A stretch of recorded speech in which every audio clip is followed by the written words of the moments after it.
യുവനടിയെ ആക്രമിച്ച് അപകീർത്തികരമായ ദൃശ്യങ്ങൾ പകർത്തി ഒളിവിൽ പോയ ശേഷം മുഖ്യപ്രതി പൾസർ സുനി കൊച്ചിയിൽ നിന്നും പുതിയ മൊബൈൽ ഫോൺ വാങ്ങിയിരുന്നതായി പോലീസിന് വിശദാംശങ്ങൾ ലഭിച്ചു. ആലപ്പുഴയിലെ ഒളിയിടത്ത് നിന്നും കോയമ്പത്തൂരിലേക്കുള്ള യാത്രക്കിടെ കളമശ്ശേരിയിലെ കടയിൽ നിന്നാണ് ഫോൺ വാങ്ങിയത്. വിശദാംശങ്ങളുമായി സാലി മുഹമ്മദ് ചേരുന്നു. സാലി, അന്വേഷണത്തിന്റെ പുതിയ വെളിപ്പെടുത്തലുകൾ, വിശദാംശങ്ങൾ എങ്ങനെയാണ് പോലീസിന് ലഭിക്കുന്നത് മൊബൈലുമായി ബന്ധപ്പെട്ട്?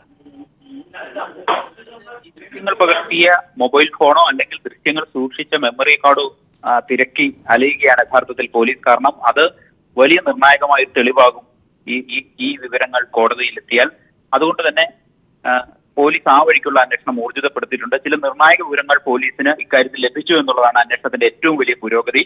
പൾസർ സുനിയുടെ അഭിഭാഷകനിൽ നിന്നൊരു മെമ്മറി കാർഡ് കഴിഞ്ഞ ദിവസം പോലീസിന് ലഭിച്ചു. അത് കൃത്യത്തിന് ശേഷം സുനി അഭിഭാഷകന് കൈമാറിയതായിരുന്നു. ഈ മെമ്മറി കാർഡിൽ സുനി പകർത്തിയ നടിയുടെ പ്രസ്തുത ദൃശ്യങ്ങളുണ്ട് എന്ന നിഗമനത്തിലാണ് ഇപ്പോൾ പോലീസ് എത്തിയിരിക്കുന്നത്. അതുകൊണ്ട് തന്നെയാണ് അത് ശാസ്ത്രീയ പരിശോധനയ്ക്ക് അയക്കാൻ പോലീസ് തീരുമാനിച്ചത്. പരിശോധനയ്ക്ക് അയക്കുന്നതിന് മുമ്പ് മറ്റേതെങ്കിലും ഒരു ഫോണിലിട്ട് ഈ മെമ്മറി കാർഡിന്റെ ഉള്ളടക്കം കാണാനോ അറിയാനോ പോലീസ് ശ്രമിച്ചില്ല. അതിന് കാരണമുണ്ട്. അങ്ങനെ ശ്രമിച്ചാൽ അത് കേസ് കോടതിയിലെത്തുമ്പോൾ അത് മറ്റു ചില തിരിച്ചടികൾക്ക് കാരണമാകും എന്നാണ് പോലീസിന് നിയമോപദേശം ലഭിച്ചത്. അതുകൊണ്ട് പോലീസ് ഈ മെമ്മറി കാർഡ് പോലീസ് സ്വമേധയാ പരിശോധിക്കാതെ തിരുവനന്തപുരം ഫോറൻസിക് ലാബിലേക്ക് അയച്ചു. അതുകൊണ്ട് തന്നെ ഈ FSL റിപ്പോർട്ടിന് വേണ്ടി പോലീസ് കാത്തിരിക്കുകയാണ്. ഈ FSL റിപ്പോർട്ട് സ്വാഭാവികമായും നിർണായക തെളിവായി മാറും ഈ കേസിൽ എന്ന കാര്യത്തിൽ സംശയമില്ല. ഈ മെമ്മറി കാർഡിൽ പ്രസ്തുത ദൃശ്യങ്ങളുണ്ട് എന്ന നിഗമനത്തിൽ തന്നെയാണ് ഇപ്പോൾ പോലീസ്. അതിനെ സാധൂകരിക്കുന്ന മൊഴിയും പോലീസിന് സുനിയിൽ നിന്ന് ഇന്നലെ ലഭിച്ചിട്ടുണ്ട്, ഇന്നലെ രാത്രിയോടെ എന്ന് നമ്മൾ മനസ്സിലാക്കുന്നു.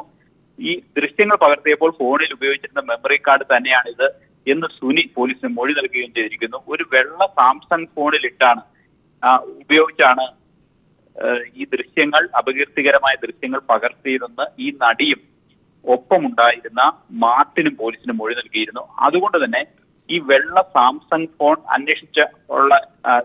അന്വേഷണത്തിലായിരുന്നു പോലീസ്. പക്ഷേ സുനിയെ വിശദമായി ചോദിച്ചപ്പോൾ സുനി പോലീസിനോട് പറഞ്ഞത് ഈ കൃത്യം നടത്തി മടങ്ങുന്നതിനിടയിൽ വെണ്ണലയിലെ ഒരു ഓടയിൽ ഈ ഫോൺ ഒരു പ്ലാസ്റ്റിക് കവറിൽ പൊതിഞ്ഞ് ഉപേക്ഷിച്ചു എന്നുള്ളതാണ്. അതിനെ തുടർന്ന് ഒരു ദിവസം പുലർച്ചെ 2 മണി മുതൽ 4 മണി വരെ ഈ ഓടയിൽ പോലീസ് പരിശോധന നടത്തി. പക്ഷെ അവിടെ ഒന്നും കിട്ടിയില്ല. അതുകൊണ്ട് തന്നെ കൂടുതൽ വിശദമായി തന്നെ സുനിയെ പോലീസ് ചോദ്യം ചെയ്തു പിറ്റേ ദിവസം.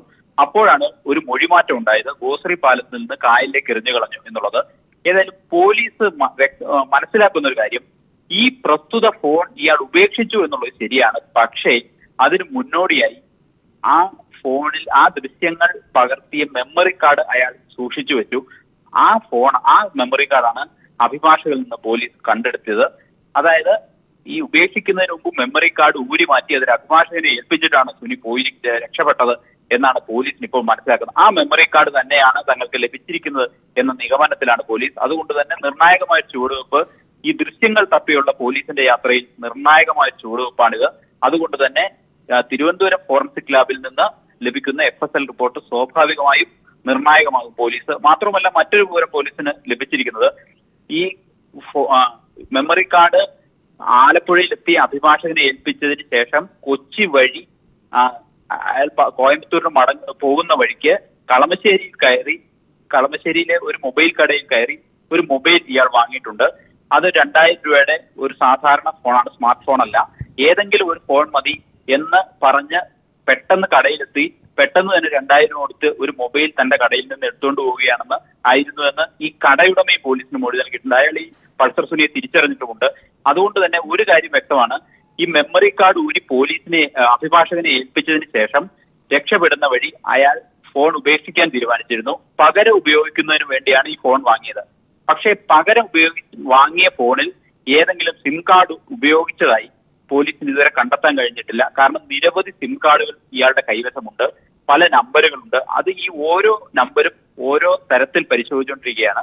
അത് പരിശോധന പൂർത്തിയാൽ മാത്രമേ ഈ പുതിയ ഫോണിൽ ഇയാളുടെ സിം കാർഡ് ഉപയോഗിച്ചിട്ടുണ്ടോ, ഉണ്ടെങ്കിൽ ആ സിം കാർഡ് ഉപയോഗിച്ച് ആരെയൊക്കെ വിളിച്ചിട്ടുണ്ടോ തുടങ്ങിയ കാര്യങ്ങൾ മനസ്സിലാകുകയുള്ളൂ. ഒരു കാര്യം വ്യക്തമാണ്, ഇപ്പോൾ പോലീസ് എത്തിയിരിക്കുന്ന നിഗമനം വളരെ പ്രധാനപ്പെട്ടതാണ്. ശരി, സാലിയാണ് വിശദാംശങ്ങൾ നൽകിയത്.